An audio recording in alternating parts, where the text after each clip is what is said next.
Hi, Tom Rogers again with Schmooze News and Reviews.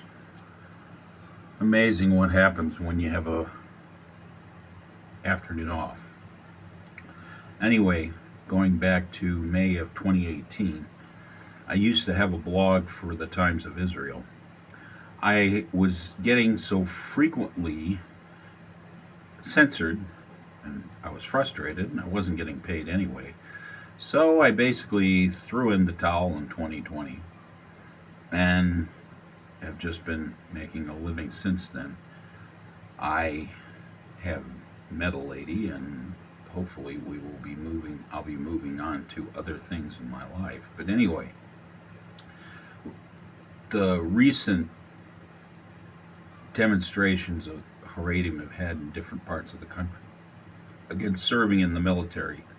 This is especially disgusting while the country is literally on fire.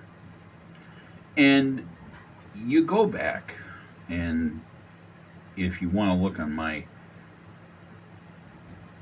blog, it was under Akiva ben Avram. That was my, or is my Hebrew name. And I called it the Haredi Defenders of Jerusalem. Because at that time, like eternally, they find themselves always having something else to do other than defending the country. Maybe they would like to go down to Gaza. Maybe they would like to go to Iran. Maybe then, especially like crazies from the Notori Karta would be satisfied. I don't know. Anyway, so many of them just seem to want to check and don't want to do anything for the country itself. And so I remember this.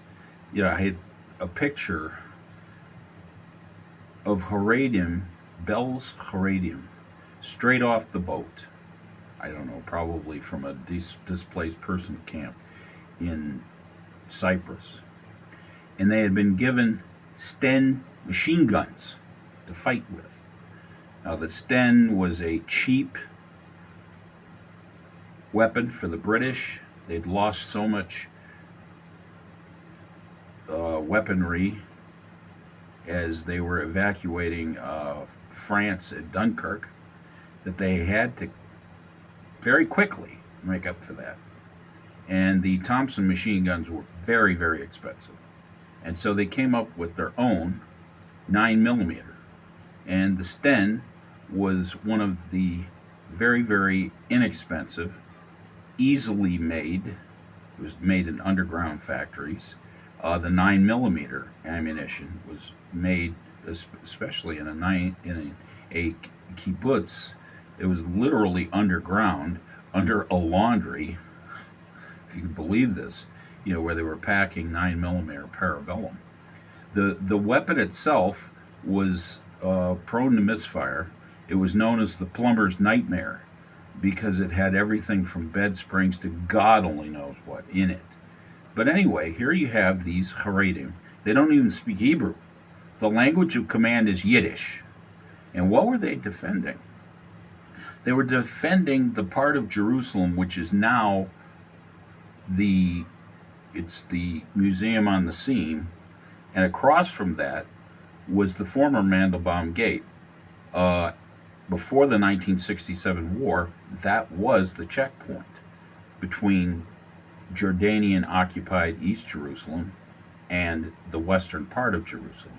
But what kept the Jordanian Legion from taking the entire city? Because they had taken the eastern part of the city.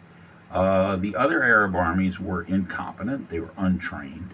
However, Glub Pasha, a British officer, very well led the Jordanian Legion. It had the, at that time, modern M4 Sherman tanks. They were pushing everything aside. The British, the Israelis basically had no armor. And so what Shlomo Goren did, and I have the book, and I've read what Shlomo Goren did, was on that Friday night, he went from one synagogue to another, even to the Neturei Karta. And he said, we have to dig. We have to dig tank ditches. And even the Neturei Karta didn't listen to the Rosh Yeshivas. They said Arabs are going to win anyway. Well, guess what? 1,000 yeshiva bochurim went out and dug. They dug the trenches. And then the next day, and of course the Jordanian Legion is going to attack on Shabbat, they were defeated because one tank after another fell in the ditch. And that was the end of the Jordanian penetration into the city of Jerusalem. Real history. The Haredim can fight when they need to. I've also pulled down a picture off the internet of a Haredi, I've posted it somewhere, of a Haredi with his baby, and he was outside of Modin Elite or Beitar Elite, I forget which one, because those are settlements on the other side of the Green Line. So, again, this is the history. And you have people that won't pick up anything. You know, they don't even think that they need to pay often on the train line. You know, they get a government check, they want the money out of my pocket, they want me to pay for their children's weddings with my pocket change. I work 2 jobs, I have no money for them. So maybe it's time that they need to start paying their freight and pulling their weight in the country that they enjoy the infrastructure of. Because trust me, if these Arabs win,